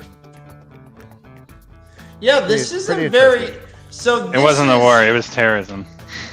It was an assassination. Yeah. Which is so great that to the IEO, it wasn't a war; it was an assassination. Well, and also Robert Jordan himself was in the Vietnam War, and this came out in 1990. I mean, it started in 90, so we're about 15 or 20 years removed from that war when he's writing. He was a 2-term helicopter gunman. He wasn't just like there's so many different positions you can like be at war and quote unquote not really see the exactly shit. the movies that we see that really depict the like gruesomeness of war are often from the point of view of that specific position, right? Yep, nice. Well, do you remember Full Metal Jacket? Yeah, Full Metal Jacket. Right? That's what she's referring to. Yeah. And although movies are often exaggerated, I think that they're in this case in a war scenario. I think that they're dramatically understated because we can't handle what they really saw. Yeah, there's a story that Robert Jordan might have. We would all be in that state, and that's a terrible place to be. And it brings you to this empathetic state for all of these characters that are going through so much, and that is what is really fascinating to me, and really brings me very much closer to all of these characters is how much they go through and how much they are challenged and constantly just ridiculed in every way, and just and not they don't know what's going to happen next, and it's terrifying. And I would be terrified if I was in any one of their situations to not know if I was going to go crazy like Rand, or if I was going to have some sort of like amazing realization and also existential crisis like Nynaeve, or if I'm going to be like Edwin, which also experiences a lot of the same shit, right? So it's just there's so much to it all. Yeah. It's exasperating to think about the fact that we're looking at these very fictional characters that are not all that fictional. That's a really good way to put it. And Elaine is like, "Hi, I'm Elaine, the daughter heir of Andor," and Egwin's like, "What the fuck are you doing? Don't tell them that. You're like a mortal enemy to these people, right?" And they're like, "Shake it off." Yeah. So we meet Bane and Chad, I call them. Do you have a different headcanon for these names? We didn't pronounce this, but do you have a different headcanon? For Dane and Chad? Bane. Bane and Chad? Oh. Chad, yeah. Those are the two women that we meet that pop up next to Avienda. I mean, I think I would have said Chiad, because Chiad? Okay. I think that's why I do that. Bane and Chiad? Okay. Yeah. For me, it's Chiad, yeah. Chiad, Chai. I can work with both. All of the above. So we learn a bit about the IEO themselves. We hear that there's a blood feud. Oh, Ryan. Oh, I hope he comes back.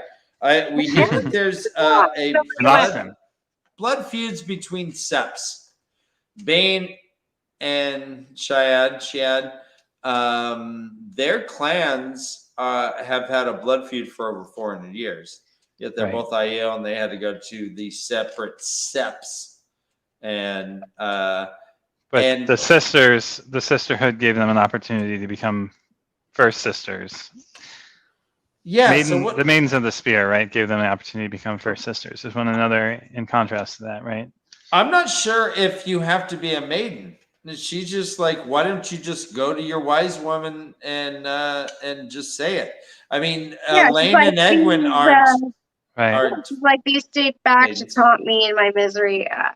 Anyway. Yeah. So they said, but I do not think the wise ones would have let me go.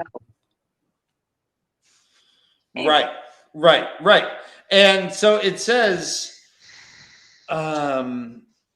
so here's where it says, it's like they're talking about, we don't care for men. Nah, we're fine with men. We just like each other equally, you know? So it says, what you say comes near truth, yet misses it completely. When we wed the spear, we pledge to be bound to no man or child. Some do give up the spear for a man or a child, but once given up, the spear cannot be taken back. And then it says, or if she is chosen to go to Reborn, the wise one cannot be wedded to the spear. So the quote that made me think that it was because they were maidens is, the maidens do not dance the spears with one another, even when our clans do. Yes. Right? So yeah. So because they were maidens and they already had a reason to not spar spears with one another, they could go and ask to become first sisters. I don't think that just any two people from their clans could go and become first sisters. Okay. Sorry, Kay, what? Oh, I'm good. I'm good. Sorry. Okay. So there's obviously a disconnect between these two societies. They're like, okay, thanks for explaining that, but they don't get shit. They're like, have I made the truth clear to you, Egwin? Yes, Egwin said faintly. She glanced at Elaine and saw the bewilderment in her blue eyes she knew must be in her own. The truth is quite clear to me now, Bane. Thank you. Liar. Basically, like any man gets a threesome when they come to them. Sorry, guys. I have a special guest here. Oh, hello. Oh, hello, Ryan. Hey, we're having technical difficulties again. What? Did your computer shut off again? You're having computer issues? What? Yeah, I think it's my plug. All of a sudden, I had no battery power, and it was plugged in the whole time. So I set it up that way because I just really wanted him closer to me. That makes sense. Understandable. Sorry, sabotage. So the IEO have a thing with water as well. Guys, don't sexualize the puppets. I'm just really rule happy number you're one. here with me, buddy. Rule number one: we're not sexualizing the puppets. We're not. Gosh. All right. They have a thing about water. Water is a scary, scary thing to IEO. They're like, swim? What the fuck are you talking about? I'm like, without holding on? Any thoughts about any of the IEO, the First Sisters, the swimming, or the what was the other thing? They're so brave to like go across this thing that they fear on just like a log in the water, basically. Right. We also hear that they were like, this floats. Let's go there. Let's go there. But still, that's very scary. It's got to be frightening for him. Yeah, that was brave. I love it, Josh. It's just got to be so scary. We also hear that they're not afraid of death, but they're afraid of water. Right. Also, this is my other hand. Just almost drowned. Oh, nice. It reminded me. I feel like they're the Dune. They're like the Dune soldiers of the world. Like, you know, they got their. Josh, I feel like your writing is ominous and scary right now. Perfect. Okay. Is this the Halloween edition? Halloween. You're just a floating head right now. Whoa. We hear that the IEO will not harm an Aes Sedai. There is, even if the Aes Sedai attack them. This may be the sin that sent them to the threefold world. Yeah. Interesting. Yeah. It says, quote, it is said that once before the breaking of the world, we served the Aes Sedai, though no stories say how. We failed in that service. Perhaps that is the sin that sent us to the threefold land. I do not know.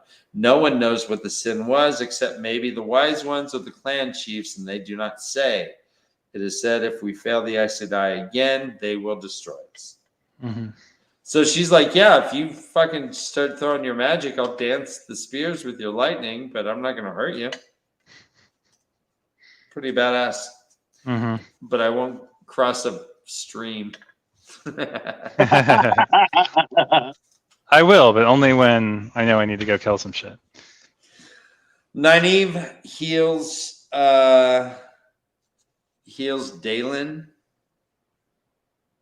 Adolin is the one who got stabbed, and during all this talk about Aiel stuff, Nynaeve has been getting pissed off about Adolin getting stabbed. She's like, fucking men with their fucking knives. Why do you say that? Boom, she heals her. Like, it says, Nynaeve used the bloody bandages to wipe Dalen's stomach, smearing away bright red new blood and black crusts of dried old. There was no wound, no scar, only healthy skin, considerably paler than Dalen's face. She did it. She used the power and she fucking healed Adolin. Well done, my girl. Let's see. We're at 2 hours now, Ryan. I think we can get this last chapter in. Let's do it. You want to do it, Josh? Are you feeling it? No. I think we should hold off. Okay. Oh, Okay. wait. Really? This is a pretty exciting chapter. It's a good chat. Like, I mean, we could spend as long on this next chapter as the first one. I feel like there's just so much that happens in this chapter. Okay. Between, he who comes with the dawn and So many things. the relationship with the women and The smell. Okay. Well, all right. Let's the battle scene, have getting taken, relationships the with the midral. We got stuff that we can revisit here for a tiny bit. Then, what are your thoughts about the septs, the holds, and the clans and the societies? It seems this Maiden of the Spear. What are you feeling about the Aiel right now? We learned a lot. Yep, we did. Do you see the Maidens as being like a sorority? I mean, No. A sorority? Or just, what are your thoughts on the Aiel altogether? Like, were you excited to get to know them? Do you see any parallels to modern life? It feels definitely like a mix of different cultures. I mean, they're the desert people, so there's like little sprinklings of like Bedouin nomadism with the veils and the garb and stuff. But there's also like little bits of like science fiction. Go ahead, Kay. Oh yeah, no, it's not like kind of the melting pot situation. I mean, a little, not all of it, obviously, but like a little melting pot. bit of the melting pot situation. Like What melting pot? Like in the United States, like mix of races? I don't like this. I'm looking at and then the hot breath. And I'm like, what are you saying? Not cool. Yeah, so the cultures are not like one-to-one correlated. We talked about this. Like each new culture is not like you can't find a correlation to modern life that's a one-to-one, but it's a many-to-one or many-to-many correlation. Yeah, little bits of this, little bits of that. Exactly. We hear about the wise ones. We hear a lot of talk about the wise ones. There's mention of them. And again, they know of that the dragon reborn basically says the blood of our blood mixed with the old blood, raised by an ancient blood, not ours. The Manetheren, or how did we decide it was saying? Oh, well, MaTsDaGgerX? Manetherindrel? you say Manasaren, I say Manetharin. Manetherhin. Oh no, that wasn't it. They were on the Erangel River, though. The Erangel is but I'm just saying, Rand is an isle who was raised by an ancient blood, not his own. Oh, right. So it's like we get all this stuff of like the mixing of the mythologies and like the little bits of the story they had in their desert, you know, and versus the parts that the Aes Sedai had versus the parts that the Manetheren had. It's just we're starting to see all this stuff come together from like the breaking of the world or whatever the time frame was of like all of this stuff happening. So we see all these prophecies that are starting, and a lot of them are not self-fulfilling at all. They just, you know, of the blood by the blood of the ancient blood or whatever, you know, that sort of thing. Wait. And yet Rand is going to Kalandor. Do you think Rand does seem like he's on kind of a weird freaking situation? Like just an entire like I'm just talking now. I don't know why everybody stopped. I'm just speaking out of turn, and I don't think this has anything to do with anything you're talking Keep about. going. Okay, Keep going. Yeah, don't stop. Okay. Don't stop. Disclaimer. No, Now you forgot your point. probably.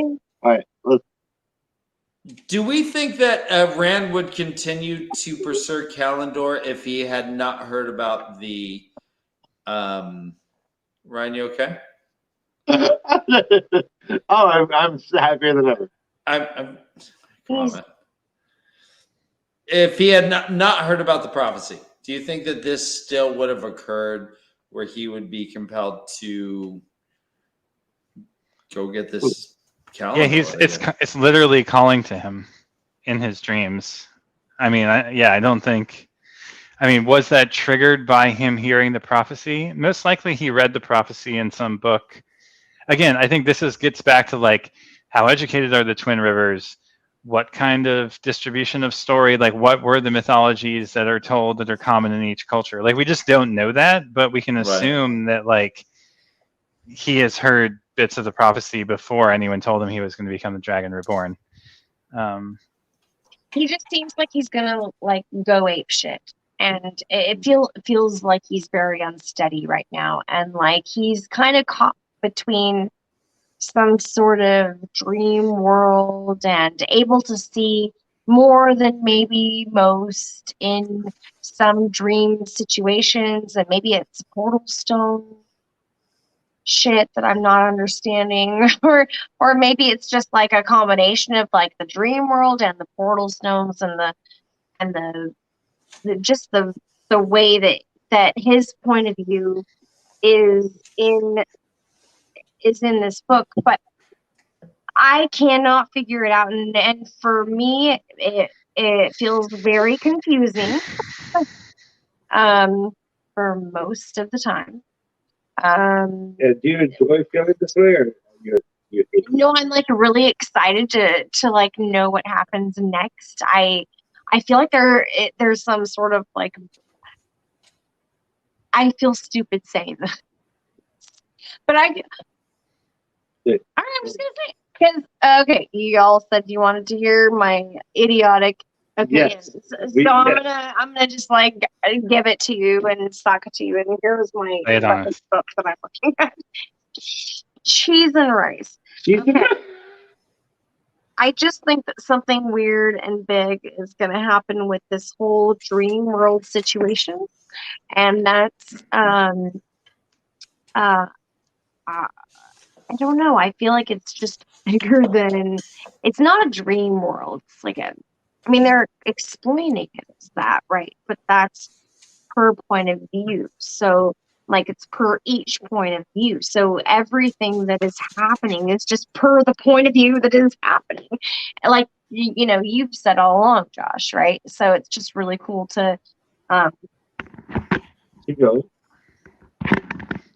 see that. And also, I have no idea what the fuck is going to happen, but I'm really excited about it. I think something like major is going to happen. you know, this is so Agreed. awkward. In like a really big way, it soon-ish. I don't know when, but like I feel like something is just building and like things keep getting more, like I was saying earlier, Interconnection. things keep getting more like crossed and integrated into the dream world state. So it felt like something is building and gonna like it's like building to like Yeah. just like something's gonna happen. Do you I don't think? know. And I'm not No, that's great. Do you think that the mythological battle that we saw, where Rand kind of like took to the sky to battle the Forsaken, like, did that happen? Where did that happen? Did that happen in Tel'aran'rhiod? Did it happen somewhere else from the ending of the second book? honestly, Josh, I don't feel like I have like the best perception of that whole like Tel'aran'rhiod, however you pronounce it. Do you think great? It almost came like painfully on your mouth. Like I heard this thing. It is painful. I'm really Well, we did have people see it. To the peoples that live there. Yeah, well, people see the battle in the sky. People saw the battle. They drew it. So this would be a confluence. Yeah, like an opening of the thinning between the layers of the worlds. Yeah, is that what you think?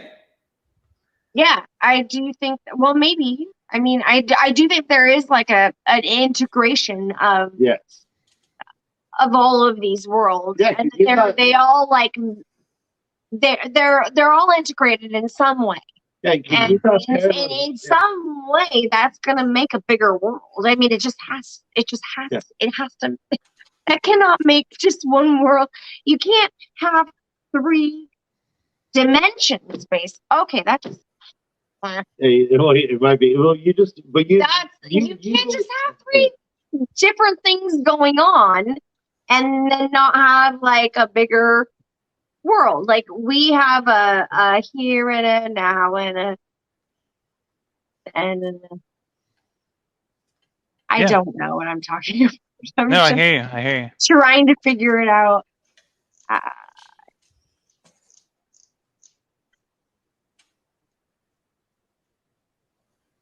It's good. And she's done.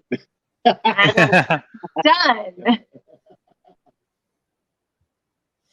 Egwin doesn't know what balefire is. Back off. You're so weird hovering around me. But we have probably seen balefire occur, correct? Between Rand and Nynaeve, yeah. Where this bar of white light comes shooting out of fists. The IEO have heard of it. Apparently, it's pretty. It's a pretty decent weapon, but Egwin has no idea what balefire is. She's like, "Are you sure you're Aes Sedai, bitch?"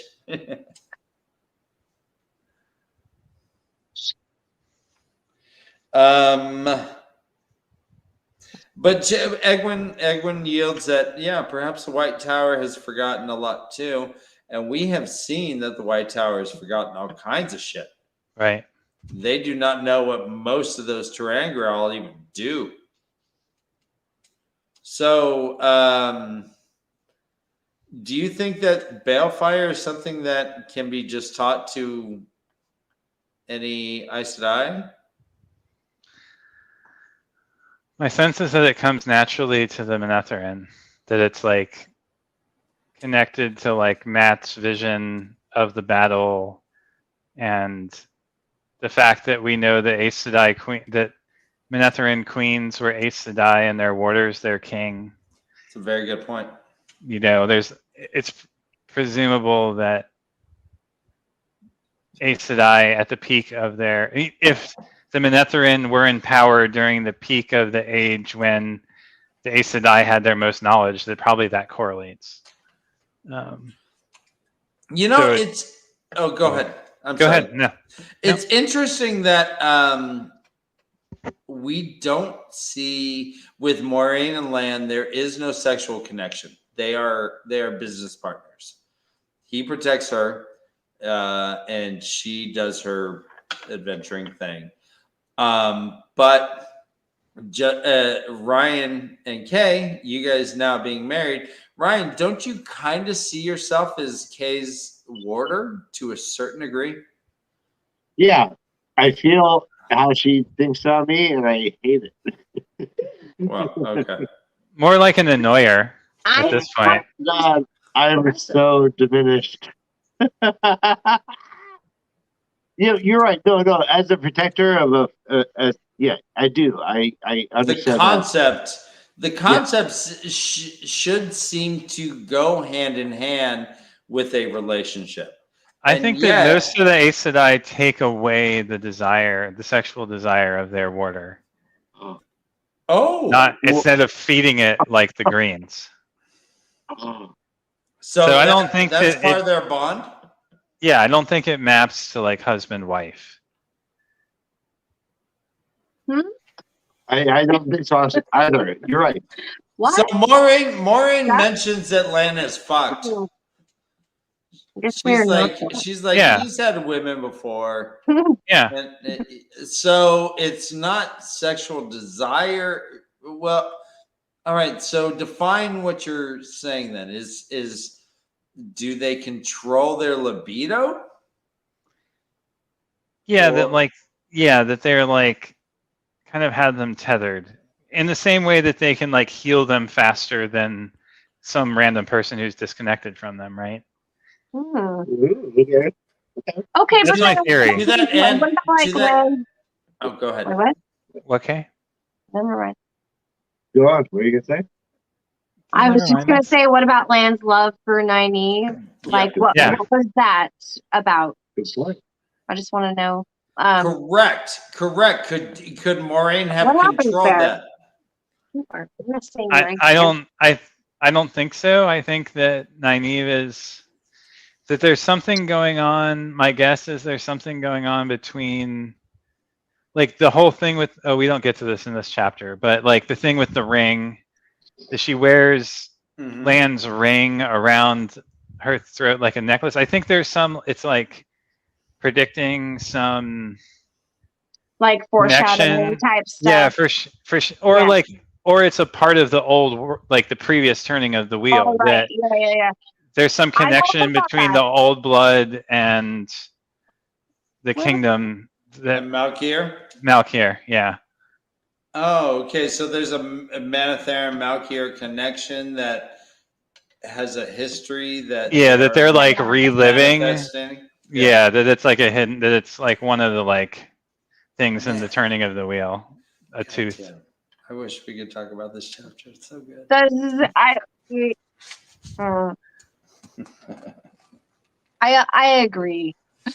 We'll be at like 3.5 hours if we do that. So we're already at 2:15. Like we could talk about this for a long time, so let's do that next week. And I'm excited to be back. Likewise. I am glad to have you back, KayK. And I'm looking forward to talking about these. Mrs. Puppet. KayK Morgan. Puppet. Ryan, throw your arm around her shoulder. Can you do that? Dexterity. Baby arm. I thought I was. It's so sharp. Why do you highlight that shit, Dan? There you go, buddy. What do those fingers smell like? Okay. What? It smells like jasmine. Smells like victory. It smells like my freaking bouquet that he held like a champion for 2 hours. All right, guys. We'll try to get through 4 chapters next time. I think this chapter 39 is the longest. It's the longest of all of them too, yeah. We can let's see, 40, 41, 40. There's off air. So there's a chapter called The Hunter's Oath, which is pretty small. So 39, 40, 41. Let's do 3. Okay, you're gonna fight me. Because Easing the Badger is a bigger chapter, I think. So Easing the Badger? Yeah. Now the Badger, baby. What do you think? So it'd be 50 pages. Can we do 50 pages in a show, do you think? Fuck yeah. Okay. I Depends on think we can. how Wait, deep they are. we have but yeah. Todrick on next week, so Yeah. who's to say? We'll plan on 4, and if we only do 3, Oh we no, only I do mean 3. Yeah, that sounds good. we have an extra person. We do, and his input is wonderful. Yeah, I miss Todd. No, I wish he could be here every week. This would be the best. we love you guys.